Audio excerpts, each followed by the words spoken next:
In the expansive realm of Middle-earth, a harrowing conflict unfolded, marking one of the most fierce and perilous wars in the history of the Lord of the Rings, which included Balrogs and dragons. This cataclysmic struggle, known as the Fall of Gondolin, became a defining chapter in the annals of elven history.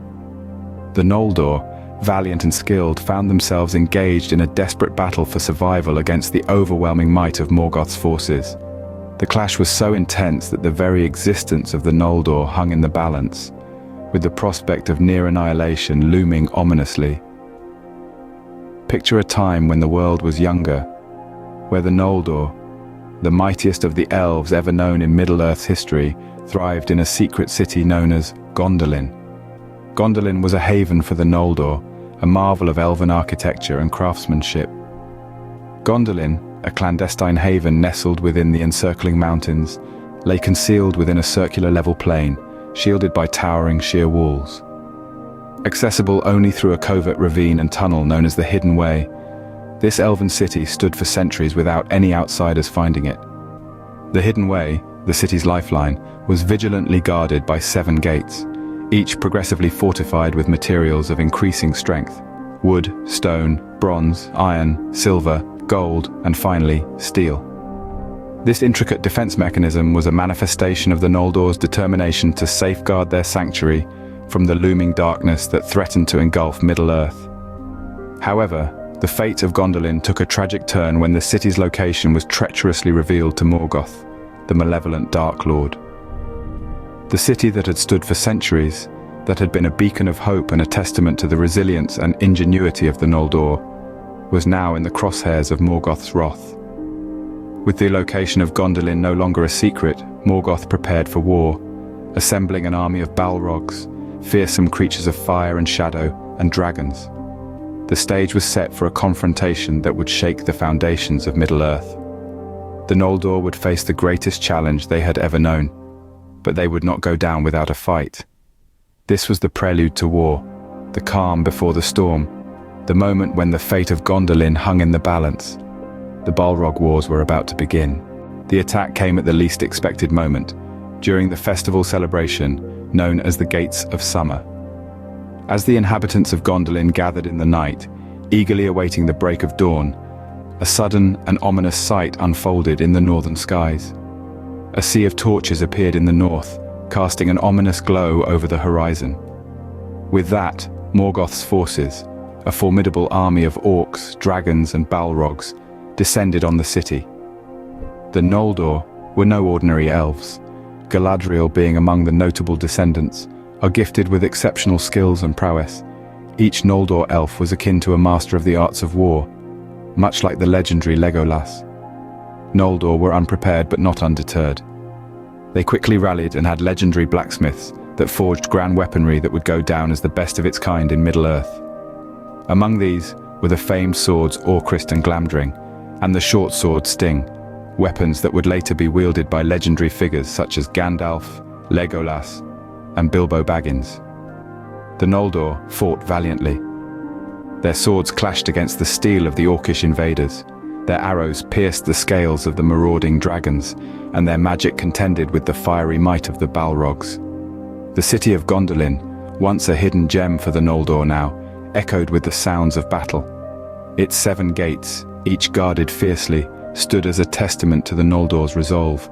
But Morgoth's forces were relentless. The Balrogs, led by the High Captain Gothmog, who was the largest Balrog among them with no wings, were a terrifying sight.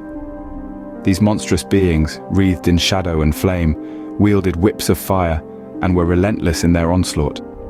The dragons, too, were unlike any creature the Noldor had faced before. These were not the talking kind like Smaug, but monstrous beasts driven by Morgoth's will.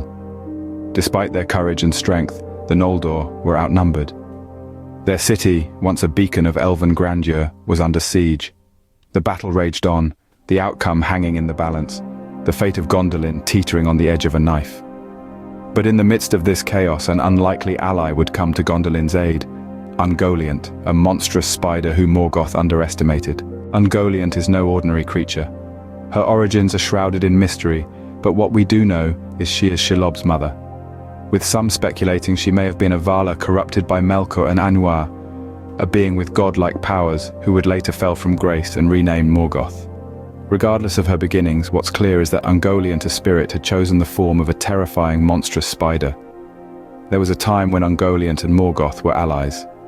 They embarked on a mission that had drastic consequences for Middle-earth. Together, they drained the essence of the two trees of Valinor, the source of light for the world. With every drop of essence she consumed, Ungoliant grew in size and power. The aftermath was catastrophic. Middle-earth was plunged into darkness, marking the beginning of Morgoth's reign of terror. But Ungoliant was not one to be controlled. She disowned Morgoth as her master, choosing to carve her own dark path of power. Naturally, Morgoth didn't take this betrayal lightly. In response, he sent his most formidable warriors, the Balrogs, to eliminate her. Now, imagine a battlefield where a gargantuan spider is facing off against 6 fiery demons. It's a spectacle that would send shivers down anyone's spine. Using her newfound size and power, Ungoliant fought fiercely. The Balrogs, though formidable, struggled to bring her down. In the heat of the battle, she managed to kill one of the Balrogs, a significant blow to Morgoth's forces. However, victory did not come without a price. Ungoliant was wounded in the confrontation, but she had the last laugh.